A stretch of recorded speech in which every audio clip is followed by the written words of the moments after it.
നല്ല ടേസ്റ്റ് ഉണ്ട്. Hello guys, ഇത് ഞങ്ങൾക്ക് കിട്ടിയൊരു പ്രൊജക്റ്റാണ്. എല്ലാവരും അവരവരുടെ കൺട്രിയിലെ ഒരു ഫുഡ് ഉണ്ടാക്കണം. അതിൽ എനിക്ക് ഉണ്ടാക്കാൻ കിട്ടിയത് മാംഗോ ലിസിയാണ്. സാധനങ്ങളൊക്കെ അവർ തന്നെ മേടിച്ചു തരും, നമ്മൾ ജസ്റ്റ് ഉണ്ടാക്കി കൊടുത്താൽ മതി. ഞാനാണെങ്കിൽ മാംഗോ ലിസി എന്ന് പറഞ്ഞ സാധനം ഒരു പ്രാവശ്യം കഴിച്ചിട്ടുള്ളൂ. കേരളത്തിൽ ഇത് അത്ര പോപ്പുലർ അല്ലാത്തതുകൊണ്ട് നമ്മളിത് അധികം ഉണ്ടാക്കാറില്ലല്ലോ. എനിക്ക് വീഡിയോ കണ്ടുണ്ടാക്കാനുള്ള ക്ഷമയൊന്നുമില്ല. അതുകൊണ്ട് ഞാൻ ആ യോഗോട്ടിൽ ആ മാംഗോ പ്യൂരി അങ്ങനെ തന്നെ കലക്കി ഒഴിച്ചു. അങ്ങനെ എൻ്റെ മാംഗോ ലിസി ഇവിടെ റെഡിയായി. എനിക്ക് കിട്ടിയത് സിമ്പിളും പിന്നെ ഒരു നാഷ്ടിഷ് ആയതുകൊണ്ട് എനിക്ക് അത്ര പാടില്ല. അതുകൊണ്ട് എല്ലാവരും സാധനങ്ങളൊക്കെ അടക്കി വെച്ചപ്പോഴത്തേക്കും എൻ്റെ നാഷ്ടിഷ് റെഡിയായി.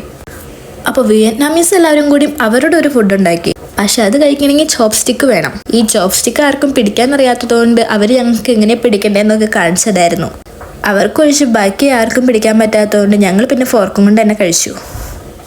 ഇതെൻ്റെ ഫ്രണ്ട് എമ. ഇവിടെ വീഡിയോയിൽ കാണിക്കണമെന്ന് പ്രത്യേകം പറഞ്ഞിട്ടുണ്ട്. ഇപ്പം പറഞ്ഞത് ഞങ്ങൾ ഫുഡ് കഴിക്കാൻ പോകാമെന്നാ. അങ്ങനെ വിയറ്റ്നാമീസ് എല്ലാവരും കൂടി ഉണ്ടാക്കി തിന്ന ഒരു സാധനമാണ് ആ സാധനം. പക്ഷെ അത് നല്ല ടേസ്റ്റ് ആയിരുന്നു ഗൈസ്. അതിൻ്റെ കൂടെ അവർ ഒരു സോസും ഉണ്ടാക്കി, അതും അടിപൊളിയായിരുന്നു. പിന്നെ ഇത് മദഗാസ്കർക്കാരുണ്ടാക്കിയതാണ്. മദഗാസ്കർ എന്നാണ് പറയുന്നത്. അവരുടെ കൺട്രി ആഫ്രിക്ക. പക്ഷെ ഇതെനിക്ക് അത്ര അങ്ങോട്ട് ഇഷ്ടപ്പെട്ടില്ല, എന്നാലും കുഴപ്പമില്ലായിരുന്നു.